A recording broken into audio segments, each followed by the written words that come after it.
Many of them are first responders who say saving lives is just part of what they do. And tonight, those lifesavers were honored at a special Hero Award ceremony. News 4's Rachel Kingston has that story tonight.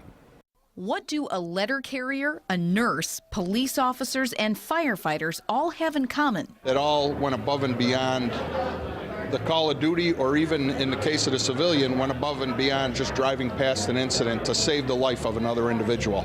They are receiving 2012 Hero Awards from the 100 Club of Buffalo in gratitude for their selflessness and quick thinking. Trooper Christopher Sullivan gave CPR to a 23-month-old girl found face down in her family's in-ground pool in Boston last May.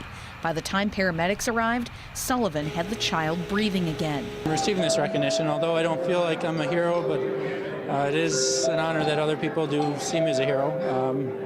I'm just glad that everything worked out the way it did, and I spoke to the family recently, and Lillian's doing quite well. Jeff Kane was one of 2 off-duty Buffalo firefighters and a DEA agent who saw smoke and simply acted on instinct. Nobody could have survived the conditions that were going on there, and then we just alerted people that you need to come out and get outside as quickly as possible. Rushing to save residents of a burning Amherst Street apartment building with no protective gear of their own. Then there's 26-year veteran Buffalo police officer Robert Yates, who was patrolling Esser Avenue in Riverside August 1st when Charlene Fears repeatedly stabbed her 4-year-old grandson, then raised the knives at him. Unfortunately, I was forced to use my service weapon and shoot her. Probably saved multiple lives, as there were 2 women that were performing CPR on the little boy just inches behind me.